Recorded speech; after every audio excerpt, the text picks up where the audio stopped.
Right, we just use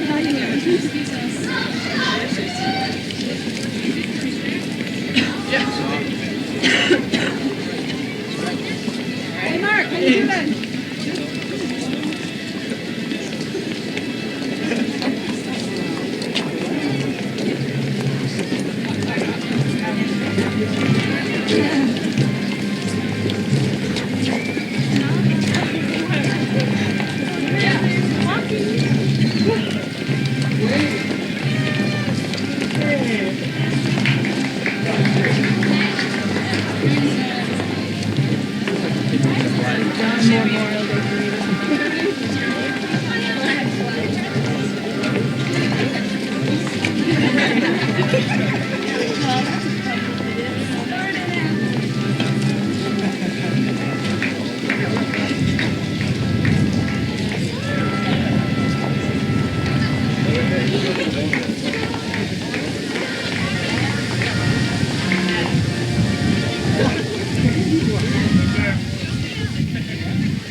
Good job, Barry. Thanks.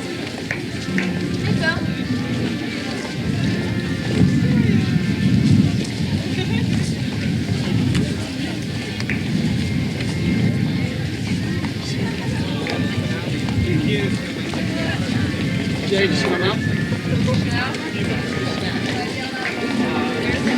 No, let go. Where'd you go, man?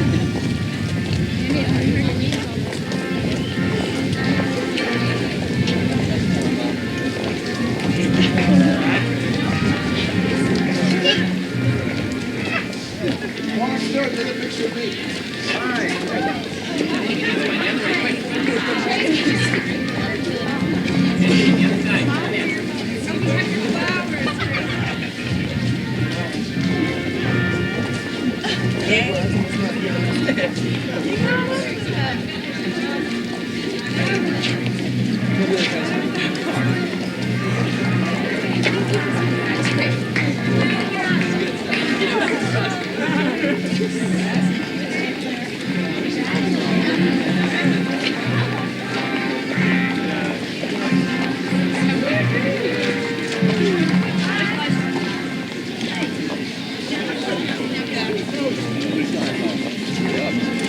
Eddie, where are you going?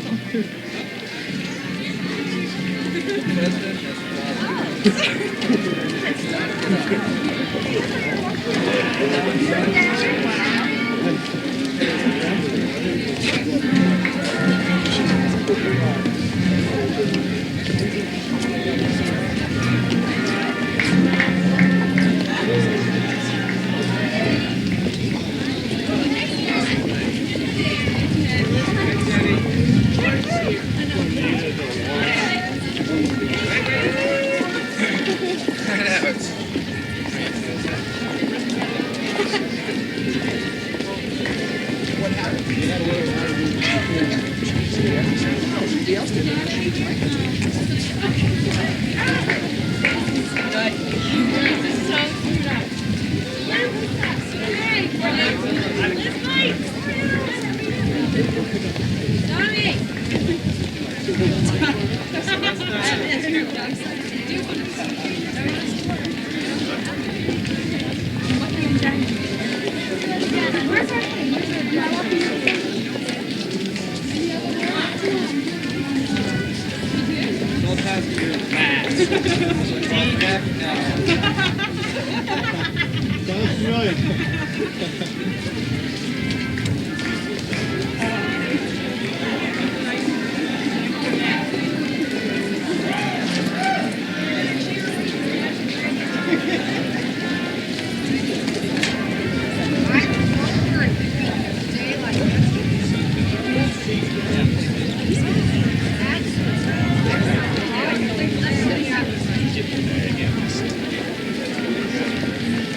That's right. You and me,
Let us pray. Let us bless the name of the Lord and call upon him to be in our midst today, to go with us as we travel our separate ways in the future, and always to encourage us along those paths that lead to the appreciation of the beautiful, the thirst for the good, and the pursuit without fear of the truth. Amen.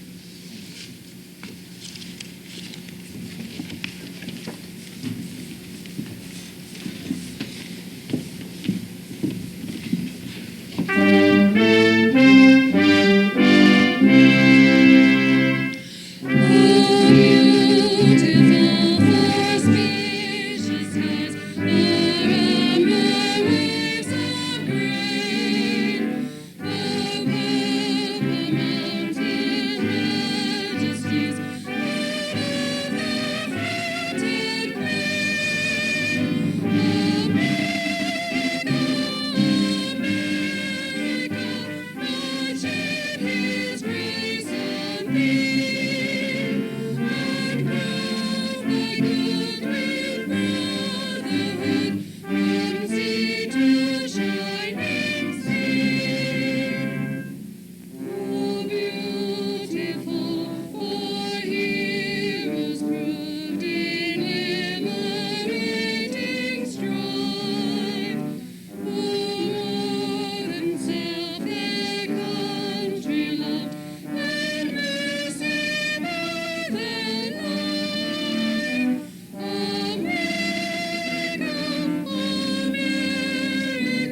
Please be seated.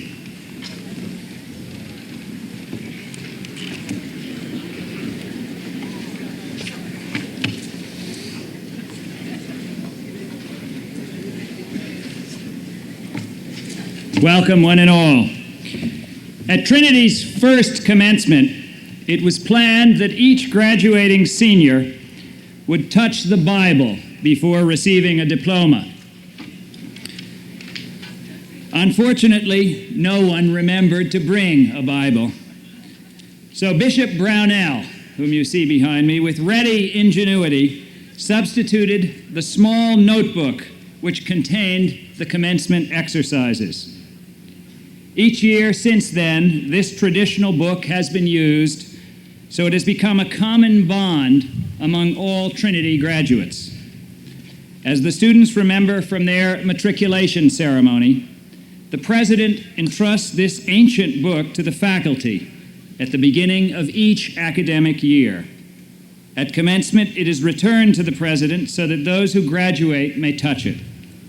I will call on Professor Noreen Channels, Secretary of the Faculty, in the hope, which I expect is abundantly shared by all who expect to receive degrees in this tradition, that she will again return the book to me so that we may proceed with the exercises. Professor Channels.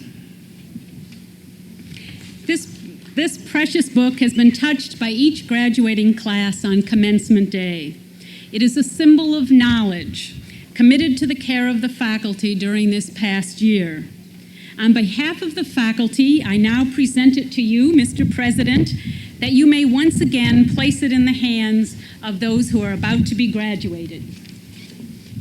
Thank you. I accept this book held in your loyal custody, and I gratefully thank all of you for educating these men and women so devotedly in the tradition of Trinity College. Thank you, one and all, on the faculty.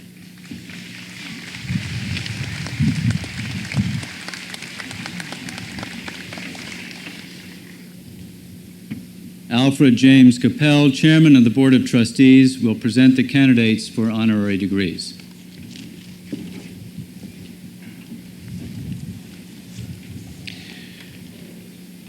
With your intimate knowledge of the masters and your riveting stage presence, you are one of the world's foremost art lecturers. You have been described as having a lecturer's equivalent of perfect pitch, mesmerizing your audiences with a colorful mix of anecdote, history, wit, and aesthetics. That has been the case at the Metropolitan Museum of Art, the National Gallery, the Grand Palais, and here at Trinity, where your career as a lecturer began at the encouragement of your friend, Professor Michael Mahoney. Seeds of your lecturing success were sown during more than 2 decades in Paris, initially as a Vogue editor. Your spontaneous and generous spirit spawned deep friendships with the surviving masters of the School of Paris. You knew Pablo Picasso, Henri Matisse, Georges Braque, Max Ernst, and Juan Miró, as few others did, and they lent encouragement when you founded the highly imaginative art magazine, L'Oeil. Not only an editor and publisher, you also broke ground as a writer with stories about landmark achievements in art. For your contagious enthusiasm and your unsurpassed talent for bringing art and artists to life, I have the honor to present you for the degree of Doctor of Humane Letters, honoris causa, Rosamond Bernier. Congratulations. Let me, Alfred. Yes. Yep. Hold the book for a second.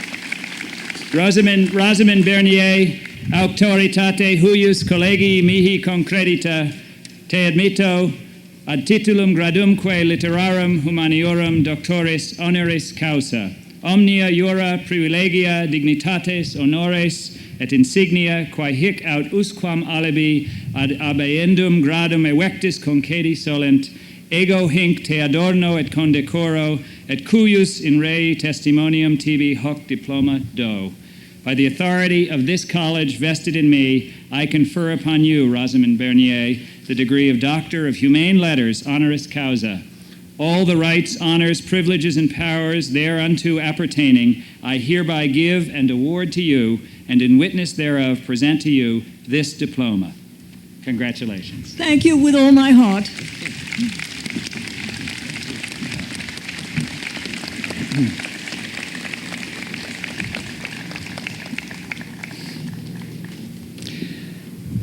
Eloquent theologian, ecumenical social activist, and charismatic preacher, you are the first black to serve as senior minister of Manhattan's Riverside Church. From one of the nation's most prominent pulpits, on the doorsteps of Harlem, you espouse spirituality and social action to renew our vision of the human community. You have been called one of the world's great preachers, whose fervor rejuvenates mainline Protestantism. Your electric style reflects your Pentecostal roots in North Carolina, where you grew up in a family of preachers. You have ministered to congregations in Raleigh and Richmond, and for 12 years inspired divinity students as professor of preaching at Union Theological Seminary. For your continuing efforts to make the church a place to celebrate our ideals, to encourage justice and equality across the lines of race, and to provide hope for societal transformation and inner renewal, I am honored to present you for the degree of Doctor of Divinity, honoris causa, James Alexander Forbes, Jr.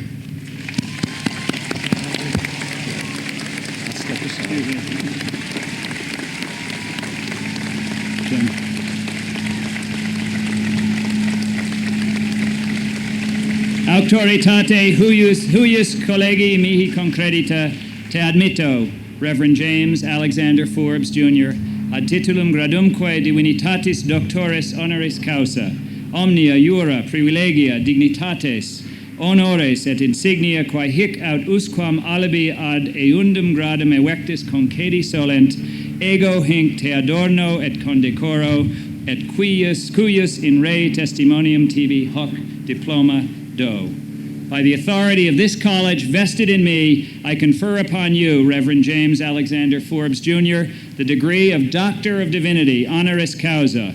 All the rights, honors, privileges, and powers thereunto appertaining, I hereby give and award to you, and in witness thereof present to you this diploma. Congratulations. Congratulations. Thank you very much.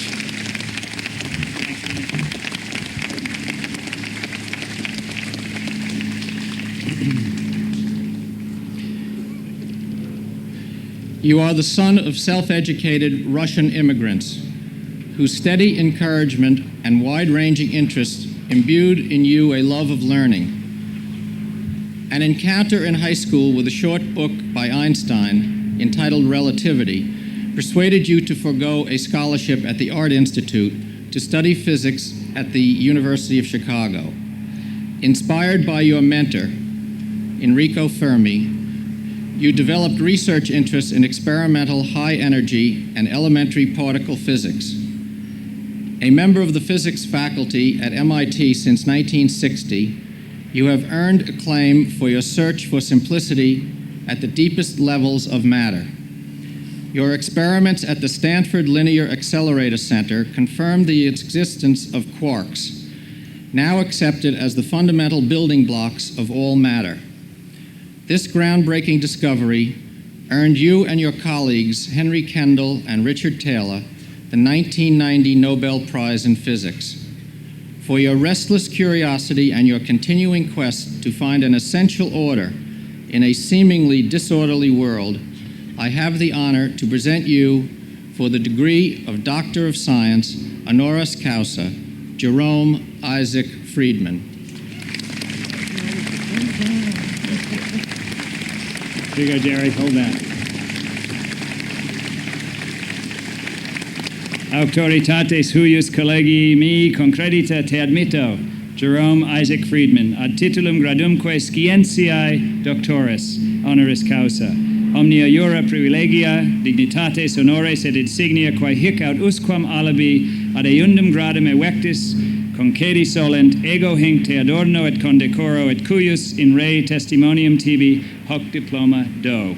By the authority of this college vested in me, I confer upon you, Jerome Isaac Friedman, the degree of Doctor of Science honoris causa, all the rights, honors, privileges, and powers thereunto appertaining, I hereby give and award to you, and in witness thereof present to you this diploma. Congratulations, sir. Thank you. Thank you very much. Thanks, Artie.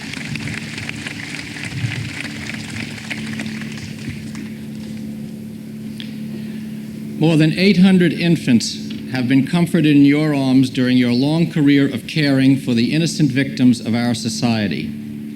Orphaned at the age of 16, you know all too well the pain of being a child alone. Even as a young woman, you did not escape the harshness of life. Your husband died of cancer, leaving you with 2 small children to raise in New York City. Undefeated, you began tending other people's children at a sum of $2 per week. In 1940, you became a licensed foster parent, and in the next 25 years became Mommy Hale to more than 40 children of diverse backgrounds. You tried to retire in 1969, but you sacrificed your own wishes to help an infant born to a heroin addict. Soon, 22 babies of drug-addicted mothers were living in your 5-room apartment, and the seeds of Hale House Center were sown. For your endless compassion and tireless efforts on behalf of the neediest of our children, I have the honor to present you for the degree of Doctor of Humane Letters, honoris causa, Mother Clara McBride Hale.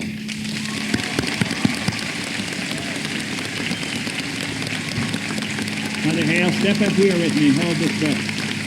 Put your hands on this book. I'm going to read it to you in Latin. Look at them all standing up there.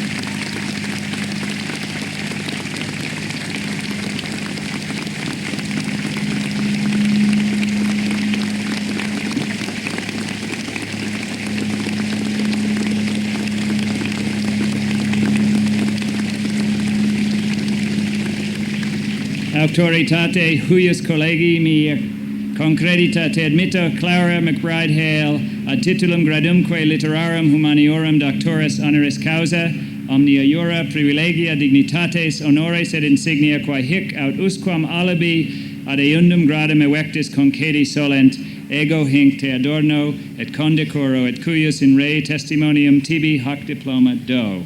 By the authority of this college vested in me, I confer upon you, Clara McBride Hale, the degree of Doctor of Humane Letters, honoris causa, all the rights, honors, privileges, and powers thereunto appertaining, I hereby give and award to you, and in witness thereof present to you this diploma. Congratulations, Mother Hale. You're welcome to say something.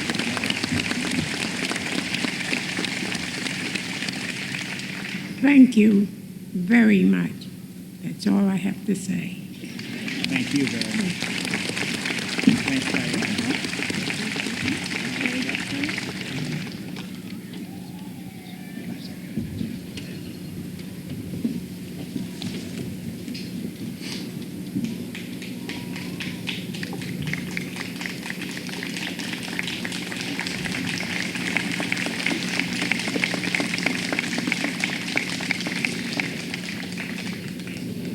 Award-winning writer and literary critic, keen observer of the human condition, and master of subjects as disparate as literature, railroad travel, and computers. You teach with words, but also by example. Deaf since the age of 3, you have negotiated life in the hearing world with courage and style. You have earned honors and position in that most verbal of professions, journalism. As book critic for the Chicago Sun-Times, you cover the literary and publishing worlds, interviewing such famous authors as Bernard Malamud, Tom Wolfe, and William Styron. It was during your undergraduate years at Trinity that you first discovered the beautiful flow of good writing in the works of Thomas Wolfe. Your own crisp and witty prose has won critical acclaim in the memoir called What's That Pig Outdoors? Through it, in the best tradition of literature, you transport us to another world, one that is silent and difficult, but also funny. It is a journey made without sentimentality, but with honesty and cheerfulness. For your achievements with language and for your ebullient, affirming example, I have the honor today to present you a distinguished graduate of the class of '62 and father of Colin, class of '91, for the degree of Doctor of Letters, honoris causa, Henry Dubois Kaiser. Hank, hold on to this.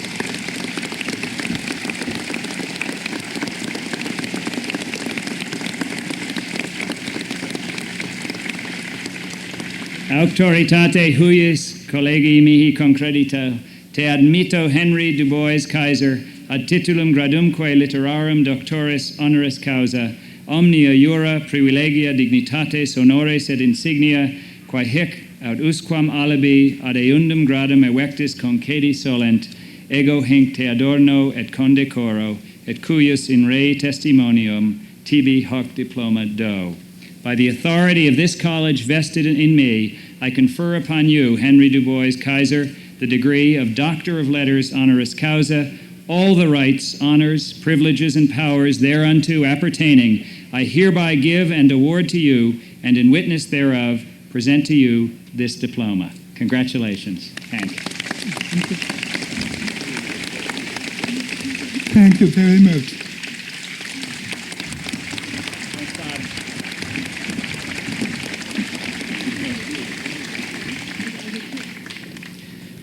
College president, English professor, Holy Grail scholar, former nun, James Joyce authority, civic leader, and connoisseur of Irish beers. These are but a few of the laurels that grace your life of accomplishment. For better than 2 decades, you have left your imprint on higher education in Connecticut, first as an English professor at Western Connecticut State University, and later as the first dean of the School of Arts and Sciences and vice president of academic affairs at Eastern Connecticut State University. In the past 6 years as president of Hartford College for Women, you have expanded its programs and renewed its commitment to women of all ages. You also plunged vigorously into public life, serving on a staggering number of boards and commissions. Your newly earned title of Emerita finds you amply prepared for a continuing life of the mind and pursuit of your Holy Grail as a fellow at the University of Virginia Commonwealth Center for Literary and Cultural Change. For your collegial support and your dedication to our common goals, I have the honor to present you for the degree of Doctor of Humane Letters, honoris causa, Mary Kathleen McGrory.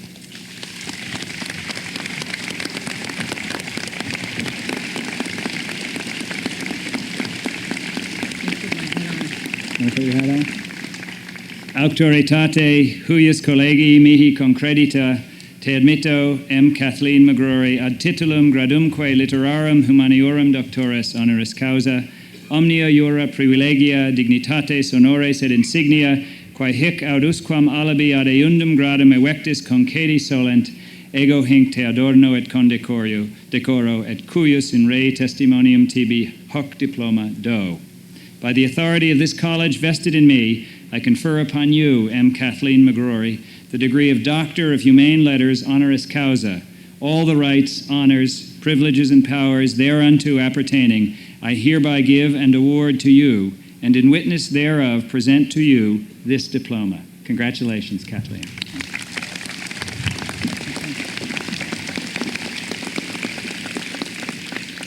Gratias ago Domine.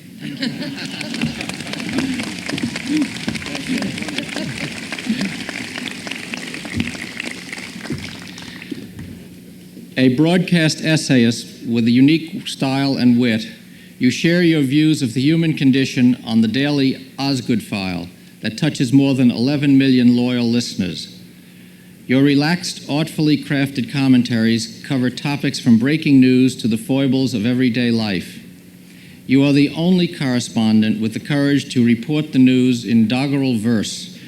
You even titled one of your 4 books, "Nothing Could Be Finer Than a Crisis That Is Minor in the Morning."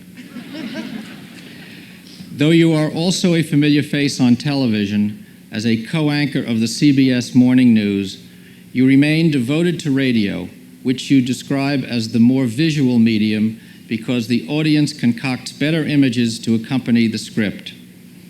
Your creative talents have earned you 2 Peabody Awards and recognition by your colleagues as one of the last great broadcast writers. For your thoughtful and entertaining musings about our lives and times, I have the honor to present you for the degree of Doctor of Humane Letters, honoris causa, Charles Osgood Wood.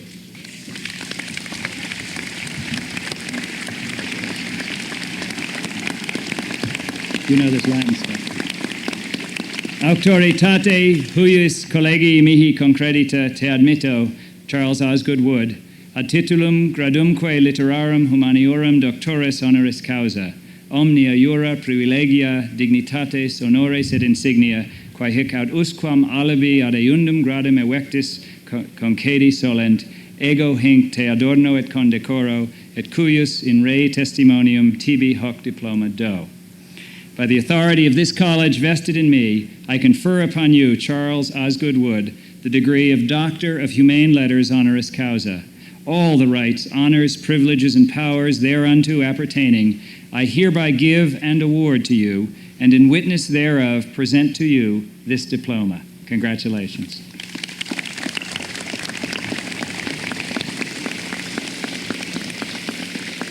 Thank you so much, and illegitimus non carborundum.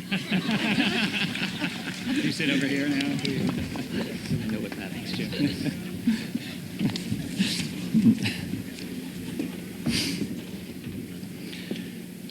Trinity welcomes you warmly today, as it first did when you came here more than 30 years ago as a freshman, a cum laude graduate of the Kent School. Even then, you were admired for your diligence, determination, and noble ideals. Your creativity was expressed in poetry and art, as well as in your beautiful writing. Graduating with honors in German, you earned your PhD in Germanic languages and literatures from Princeton and began your academic career at City University of New York. Your homeland was always in your heart, however, and you returned to Korea in 1972, chairing the German department at Yonsei University in Seoul, and then joining the faculty of Keimyung University in Daegu. Just 16 years after your graduation from this college, you were elected president of Keimyung, the second college president in a distinguished family. Though political events once interrupted your presidency, you were the sole choice of the university's faculty and unanimously re-elected by the trustees. Through your devoted stewardship and despite intermittent turmoil, you have guided the university to new heights of academic excellence and unprecedented growth.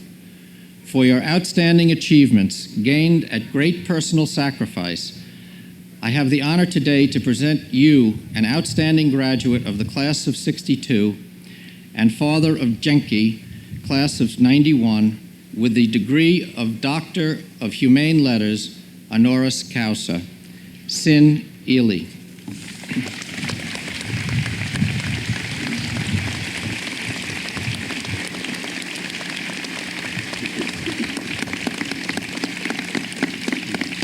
Auctoritate huius collegi mihi concredita te admitto sin illi ad titulum gradumque literarum humaniorum doctoris honoris causa, omnia iura privilegia dignitates honores et insignia, quae hic aut usquam alibi ad eundum gradum evectis concedi solent, ego hinc te adorno et condecoro, et cuius in rei testimonium tibi hoc diploma do. By the authority of this college vested in me, I confer upon you, Sin Ely, the degree of Doctor of Humane Letters honoris causa, all the rights, honors, privileges, and powers thereunto appertaining, I hereby give and award to you, and in witness thereof present to you this diploma. Congratulations.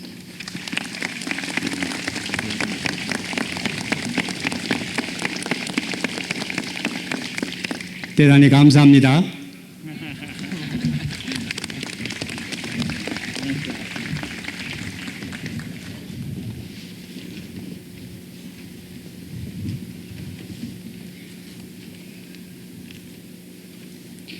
The commencement address will be delivered by Charles Osgood.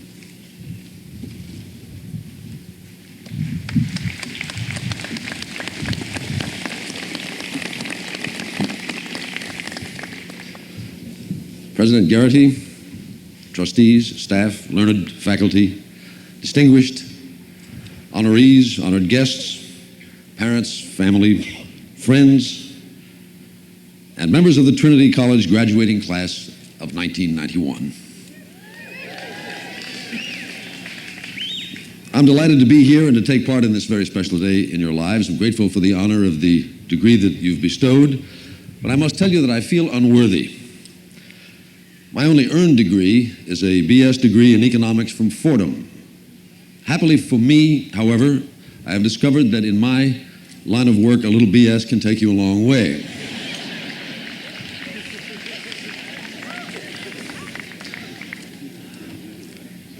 On NBC's Today Show, back in the old Dave Garroway days, they used to have a chimpanzee named J. Fred Muggs as one of the regulars. They would dress him up in formal attire, striped pants and all, but of course that didn't fool anybody. You cannot make a gentleman out of a monkey by dressing him up in striped pants and giving him a first initial, any more than you can make a scholar out of an old newsman by dressing him up in a cap and gown and calling him Dr. Osgood. Scholarship is for the ages, news is of the moment, especially broadcast news, the kind that I perpetrate. Radio and television is of the instant. What we do disappears literally at the speed of light. Too often it turns out to be a litany of disasters, natural and man-made. It is the nature of news that we tend to dwell on what's gone wrong and on the evils of the world and man's inhumanity to man. We are problem-oriented by reflex, and I think that's how it should be. If we don't know about the dangers and pitfalls that are all around us, we cannot protect ourselves from them. But I do hope our audiences understand, and I hope you understand too, that there's much more to the world than the unfortunate side of it that we find ourselves reporting about so often. Yes, there is greed and selfishness out there. There is violence and destructiveness. But there is also beauty and kindness and love and caring. There is music, there is art, there's challenge and opportunity. And these are just as real and just as true as any of the other stuff. Sometimes I think that the news shortchanges these. It's a pity, too, because so many people get their sense of the world and what it's all about from the daily events as we report them on radio and television. So in my broadcast, I try to put things in some perspective, not to make every story sound as if it's the end of the world, because it isn't. Usually the big news of today is not going to make the history books, although every so often it does. There's a temptation in journalism to take everything, including yourself, much too seriously. So I try to do my little rhymes and feature stories with what I hope is a light touch. Sometimes, though, people will say to me, I heard what you said on the radio this morning, and I was shaving and I almost cut myself. Or I was driving to work and I almost drove the car off the road. So when I think back over the years at all the carnage that I've caused on the highways and in the bathrooms of America, I do feel a little guilty sometimes. But if there are indeed 11.5 million people hearing my broadcast, as I'm told each morning, then what I say and the way I say it may influence them as they start their day. I happen to believe what the poet Francis Thompson wrote, and this applies to you as well, that we cannot touch a flower without troubling a star. Everything we do and say has a ripple effect. Right now, you may not think of yourselves as able to make much of a difference in the world or in the lives of other people, but let me tell you, you can, you do. You bright-eyed and bushy-tailed people sitting out there in those academic gowns are the apple of someone's eye. You did not get here all by yourselves. You worked hard and you I've earned what you have, but it was not only you that brought you to this moment, to this milestone. It was a lot of other people here at Trinity and at home. It was love, it was nurturing, it was somebody sacrificing and doing for you. For your parents, I can tell you that this is a big day in their lives too. To them, it brings back a rush of memories, and it seems to them that it was only yesterday that you were little and going off to your first day at school. As we get older, time plays these tricks. Moments drag sometimes, but years fly. Someday, I know that you will understand, although you do not now, just how much you mean to them. Here you are at a fork in the road. Yogi Berra once said, when you come to a fork in the road, take it.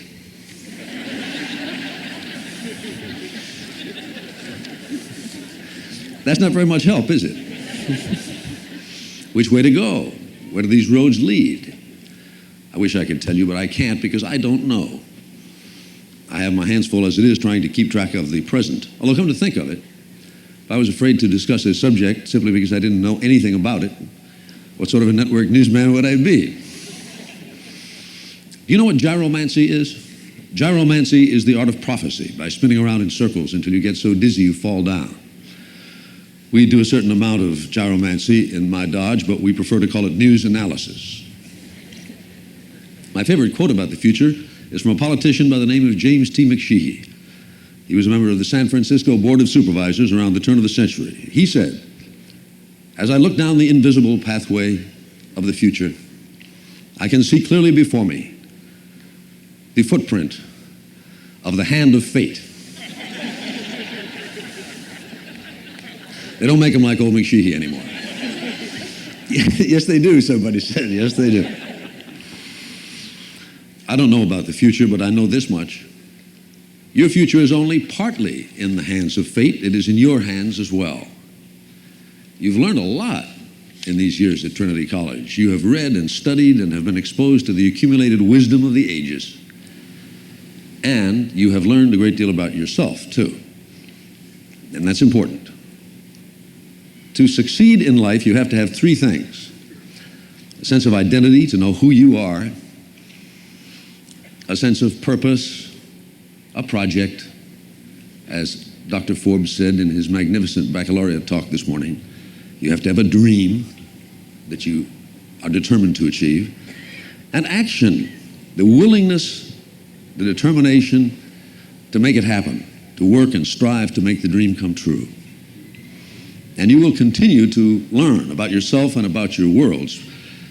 I say worlds plural. We all inhabit many worlds at the same time. There's an inner world in which we live with ourselves, our conscience, and our God. And give yourself a fair shake by all means. There's a family world in which we live with our parents, our brothers, our sisters, our husbands and wives, and our own children when they come. Give them a fair shake too. Love them. Give them your concern and your attention. There is a world of work filled with bosses and coworkers and employees, customers and competitors. Give them all a fair shake. Don't try to drive too hard a deal all the time. Your happiness lies in being good. They will respect you and give you their best too. There's a social world of friends and neighbors and acquaintances. And you need friends, and you must be not just a friend, but a good friend. There's an outside world of your community, your country, and all of the people on all the nations of the earth. We're all riding this planet together, and don't forget that. Be a good citizen. There are rewards and satisfactions that all these worlds offer you, and there are pressures and responsibilities they put upon you. You will take and you will give, and you will find that there is joy in both if you give a fair shake at every step along the way. Isn't that what you want? Now, you and I are never going to get out of this world alive, but I'm here to tell you that without knowing where the road leads, you do not have to wait anymore. You have what you need. You know who you are. You have a dream or a project, or will soon get one. And you need to be able to have the determination to hold on in the face of rejection and discouragement from others. I know you've already heard some poems from Dr. Forbes this morning, but at the risk of being compared to him as a poet, which I would not in my right mind hope to do, here's a little poem I did about hanging in there. If at first you don't succeed, the saying says that then the thing to do is not give up, but try again. But if at first you don't succeed, a saying isn't what you need. Before you throw the towel in, before you call it quits, consider these examples while you're down there in the pits. In his life, Van Gogh did not sell any paintings. No such luck. Just a year or so ago, one of his sold for $82 million. Lust for Life by Irving Stone, the story of Van Gogh, was turned down by many publishers. 17 said no, the public wouldn't buy this book, Irving Stone was told. At last report, some 30 million copies had been sold.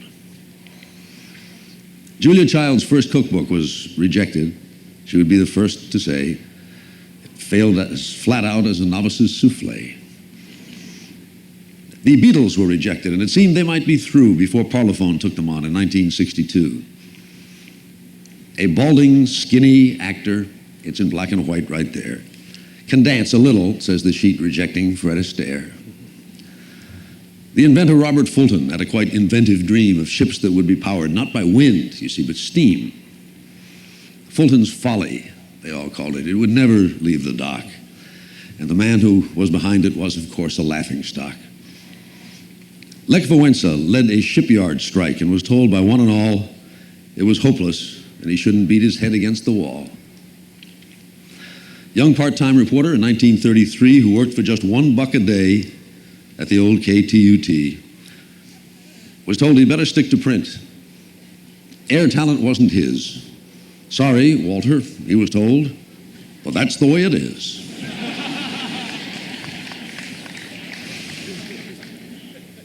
We look up at the starry sky and wonder at the night and feel so insignificant, as well indeed we might.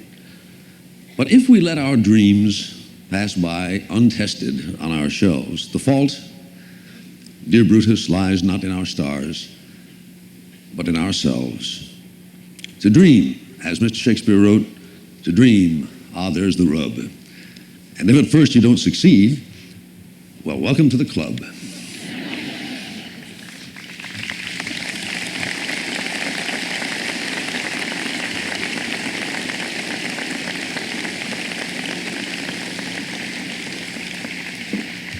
Today, when we look up at the sky, it not being nighttime, we see perhaps some gathering clouds, so I will not take any longer than I must. The other thing we see, of course, is the College View airplane with its trailer coming behind. I'm always interested in these things, coming as I do from an advertising medium. Welcome to the world. The journey that now commences will be an exciting and adventurous one for you. You will learn much, you will grow, and you will become. But in a larger sense, you already have everything you need. Armed with identity and purpose and determination, everything you need to know to set out on this journey, you already know. Everything you want, you already have. And everything you want to be, you already are. God bless you. I'll see you on the radio.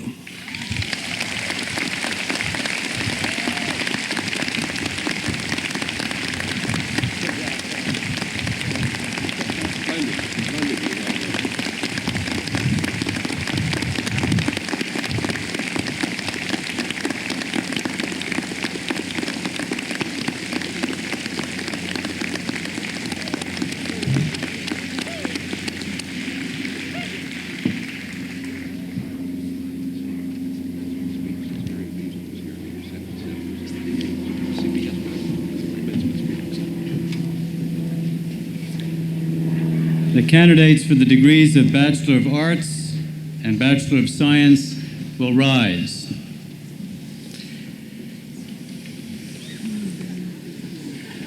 All of you seniors. These students, Mr. President, have completed the requirements for the bachelor's degree and have been so certified by the faculty and by the trustees of Trinity College. I present them to you for official admission to the degrees that they have earned. Do they understand Latin? No.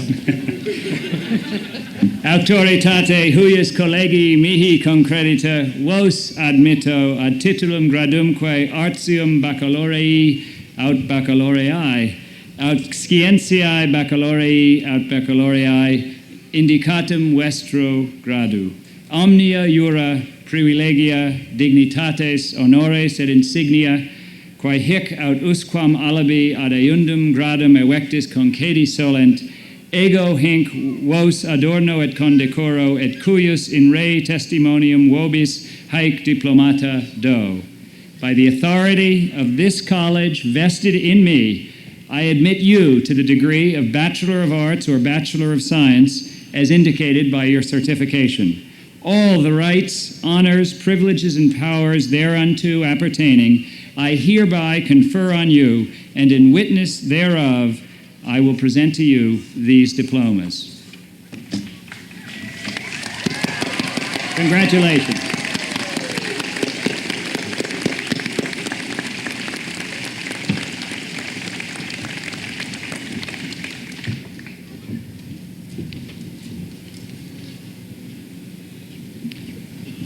The candidates who are, Bordy? The candidates who are waiting in the background may be seated, as the rest of you. May I remind the candidates, as they cross the platform to receive their diplomas from the dean, they should first touch the ancient Trinity book, which I am holding now. Remember, it is not a gift or a prize, and no matter how great your achievements here or elsewhere, you should not try to snatch it from my firm grasp. It is venerable and fragile. Simply touch it and proceed to Dean Cohn. Thank you. You ready, Mr. Weiner? The names of the candidates will be read only in English.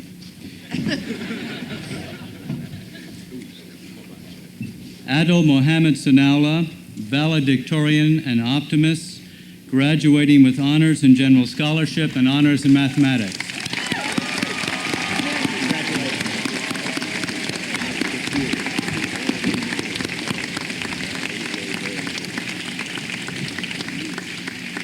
Karen S. Grady, salutatorian, graduating with honors in general scholarship and honors in English.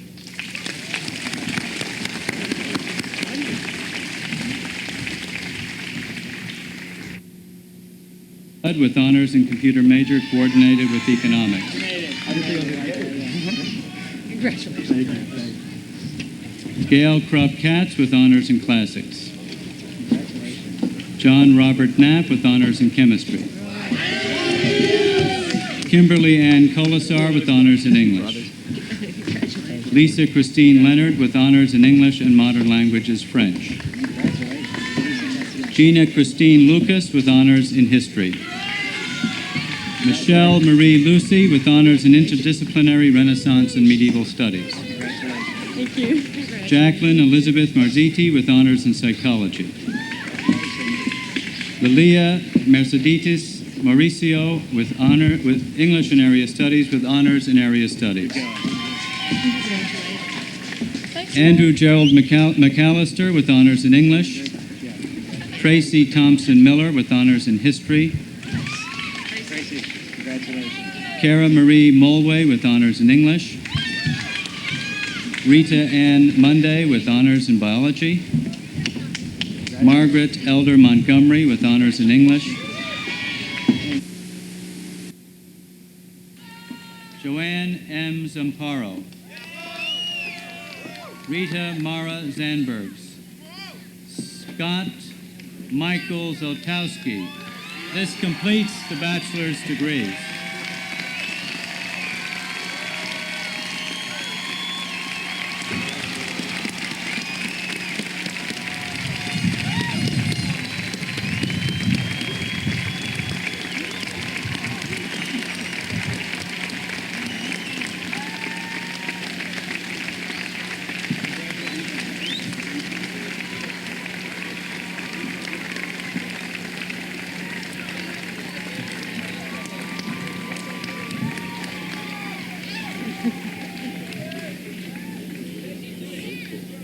The candidates for the degrees of Master of Arts and Master of Science will rise.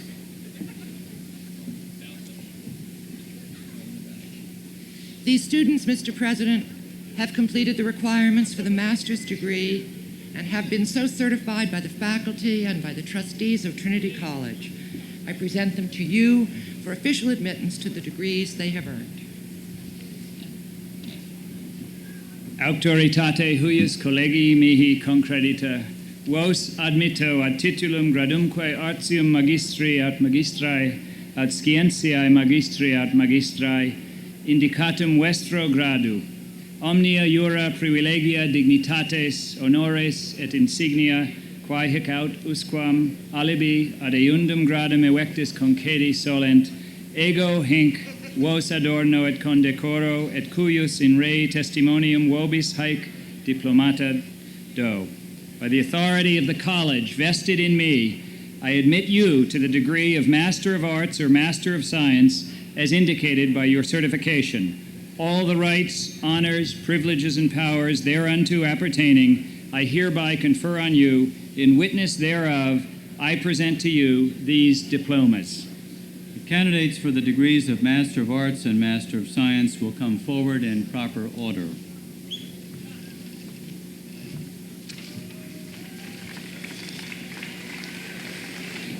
Heidi Ann Chesley Vogels. Richard Hutchins Walker. This completes the conferring of the Masters of Arts and the Master of Science degrees.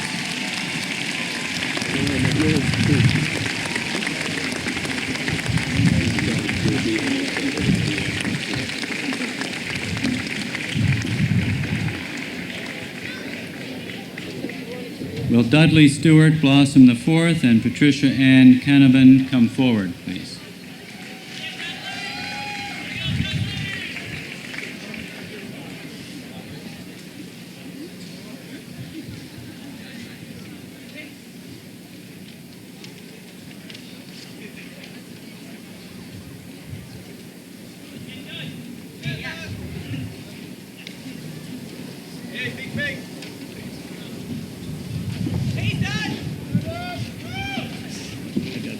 How are you? Hi, Patricia. Hi. So, I'll hold it for you. Okay. Mr. President, on behalf of the class of 1991, we are pleased to present this senior class gift to you. This year's class gift is twofold. Part of the money was raised for the library to purchase books on the Middle Eastern studies. It's our hope that Trinity students will use these books to learn more about the events that had such an impact on our senior year. In addition, approximately $4,996 will be donated to the Senior Class Scholarship Fund, an endowment fund established by the class of 1982, which aids a rising senior in need of financial assistance for the first time. This has been a record-breaking year for the senior class. The class of 1991 has received pledges from 57% of our class, which is the highest participation in a senior class gift. President Garrity, on behalf of the class of 1991, we present $5,551 to you as our senior class gift. Thank you. Thank you, Patricia. Thank you, Dudley. Just stay for a second. I'm going to thank you. On behalf of the college, I thank you and the entire class of 1991 for your generous and thoughtful gifts to Trinity.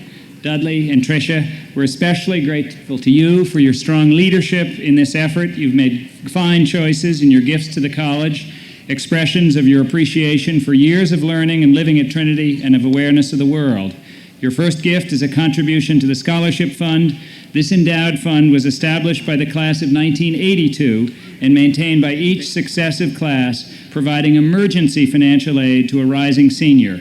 Your second gift provides funds for purchasing books on the Persian Gulf War to be placed in the Trinity Library. Following the long tradition of seniors before you, your contributions will continue to ensure educational opportunities for future students. We thank you for your generous expression of appreciation to Trinity. Thank you both, and thank you all.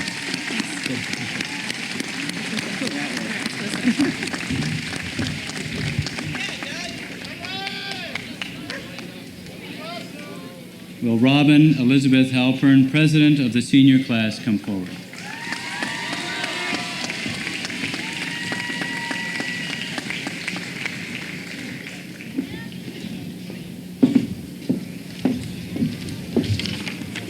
Fellow classmates and distinguished guests, this spring I came across a copy of my Trinity application. I based my essay on this saying: "A work of art is never finished, it is abandoned." This was my identifying maxim. Beyond the artistic element, I felt the quotation was more personal, that it could easily be understood as the growth of a person into a true individual. Looking back on this idea 4 years later, I see more truth than ever in those words. In our years at Trinity, the question of art has cropped up at least as often as the question of life. In response to both questions, our continuing intellectual growth is based on the ability to analyze ourselves as we do ideas, themes, and events. The diversity of the class of 1991 is matched by its wide range of interests. In addition to expanding our knowledge, Trinity's intellectual freedom has opened us to our peers and to the community. The freedom of our college years, which brought numerous changes in each of us,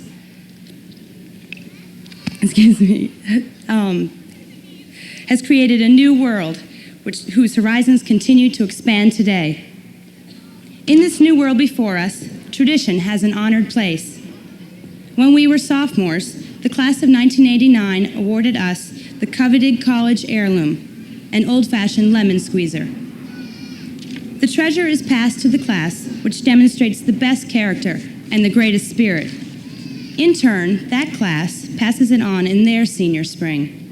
For us, this was an early sign of our ability. It is no empty boast to say that my classmates and I have made important contributions. Many of us have demonstrated leadership and a high degree of class participation, which I confidently take as an indication of our future success. Trinity has taught us to take risks and to become confident individuals. As we become alumni, we should remember the new perspective which the college years have granted us, as well as the traditions which make Trinity a special place. The president will give his charge to the class, and I would like to give mine. To my classmates, do not forget all that Trinity has given you. Let our contribution in the real world recognize the importance of intellectual freedom, which Trinity defined. As for the question we often ask, what is life? Let us remember the response of Trinity's former president, Reverend Ogilvy. The end and aim of life is a love of beauty, a passion for the truth, and the ability to live gallantly. Let that be our identifying maxim, and wherever we go, let us go proudly. Thank you, and good luck.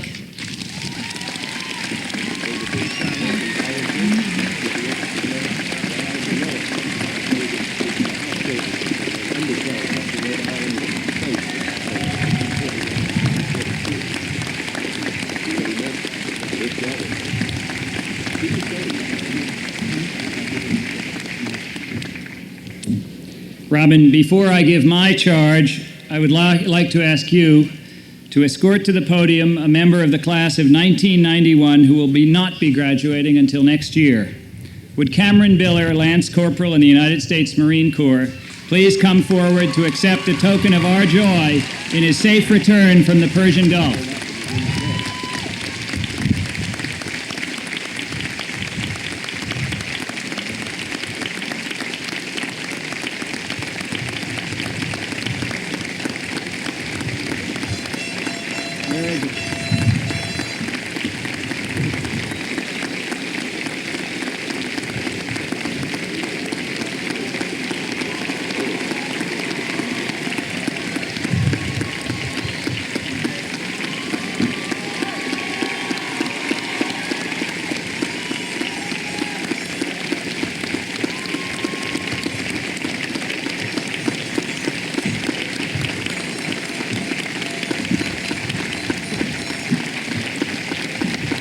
A set of Trinity cufflinks, Cameron. Thanks. Good luck. Thank you.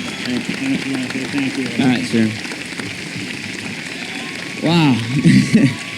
Well, I didn't think I'd get back, but I made it back. I got back in time to see y'all graduate. I'm sad that I can't go out with you, but I still got one more year here, so I'm going to have a little more fun than you're going to have. Well, it's good to be home, it really is. See. Thanks, Ken.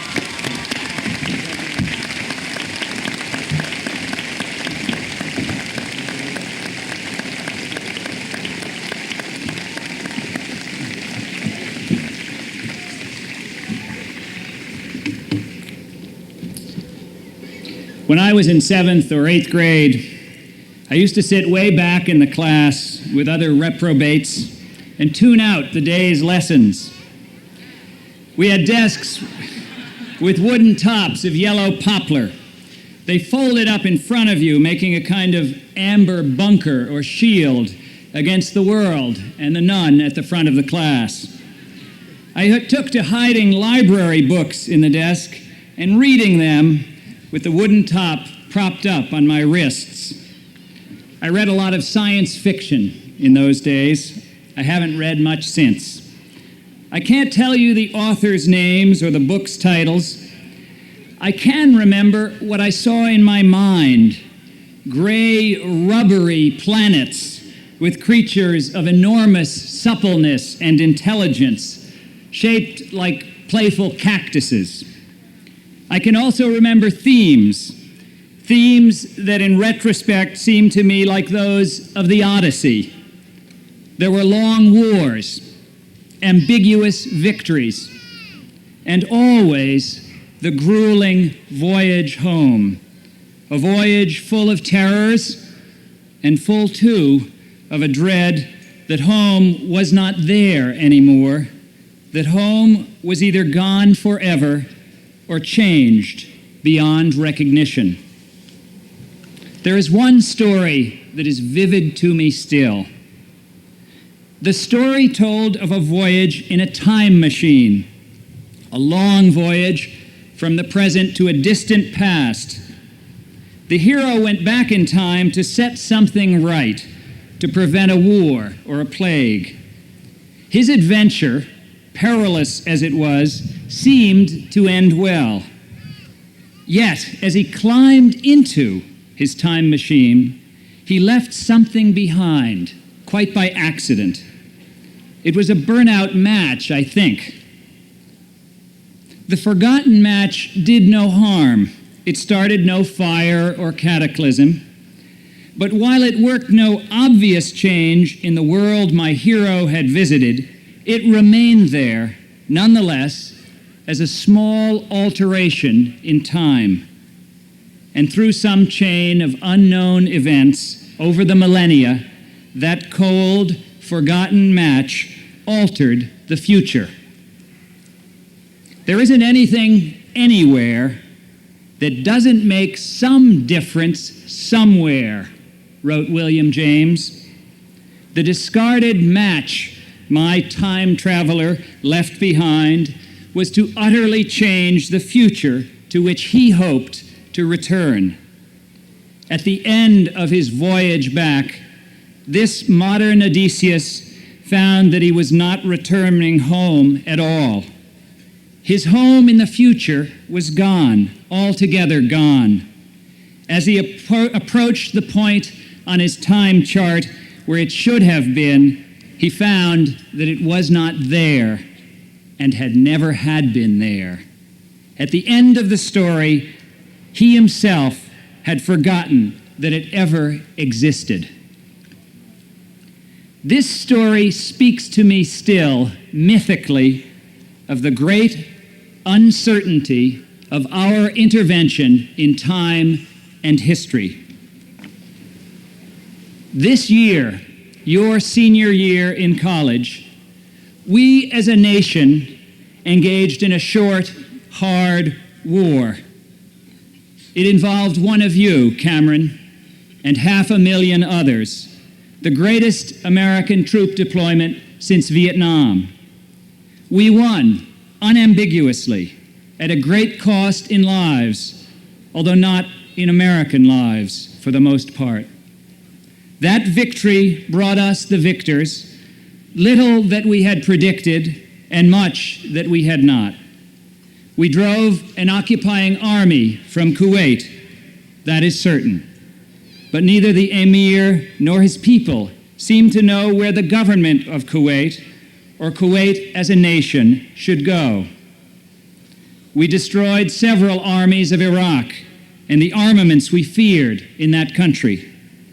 And for some of Iraq's people, the Shiites in the south and the Kurds in the north, our victory brought with it an opportunity for rebellion. But the rebellion was crushed, and a great army of refugees has now assembled in its wake. We do not know what will come of our war in the Gulf. We will not know for a long time. Our efforts there reveal the vast uncertainties of war. Perhaps, too, they give us a hint of the uncertainties of all human struggle. You will find in your own lives that similar uncertainties attend all that you undertake. If disaster comes, it's usually without much warning. But it's also true that you will rarely be able to predict the small miracles and revelations by which you and others find a way towards fulfillment. Everything we set out to do is attended by the possibility of surprise, for good or ill, and sometimes for both. You cannot cease from action because of life's uncertainty. Inaction is itself an unpredictable and uncertain ingredient of the future, like my hero's discarded match. In the Bhagavad Gita, the great Sanskrit scripture, there is a mysterious injunction. Seek not the fruits, the results of your own actions, yet you must act, the scripture says. My charge, then, is this. Act in your lives. Act boldly, courageously, joyfully, but act without dogmatism, without the illusion that the future you reach towards is the one you will grasp, the one you had in mind. It is not, and it cannot be. What you set out to find, you will not find. Set out all the same, with your ideals strong and sturdy, but set out humbly as time travelers, knowing that you cannot know what fruits your actions will bring. Thank you and congratulations.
Go forth in peace, rejoicing in what you have learned and the friendships you have made here in this college. Go forth in peace, facing a world that needs your talents and energy, your minds and hearts to help the helpless, to heal the sick, to teach the ignorant, to feed the hungry, to visit the prisoners, to clothe the naked, to reach out always to the needs of your brothers and sisters. Go forth in peace, aspiring always to fresh learning, seeking constantly to grow in wisdom, and reaching persistently and unfailingly toward the beauty, the goodness, and truth that elevate our humanity and bring us into the very presence of God. And now unto God's gracious mercy and protection we commit you. The Lord bless and keep you. The Lord make his face to shine upon you and be gracious unto you.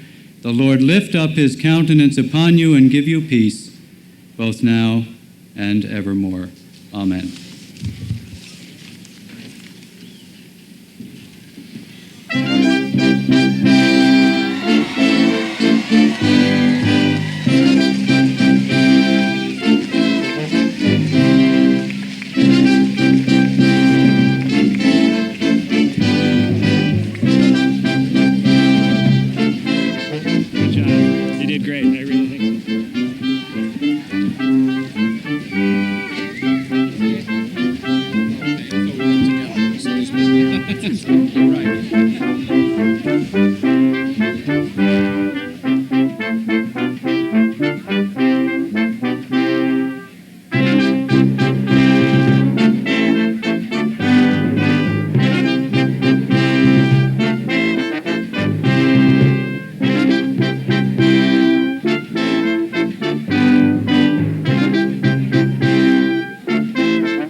Thank you.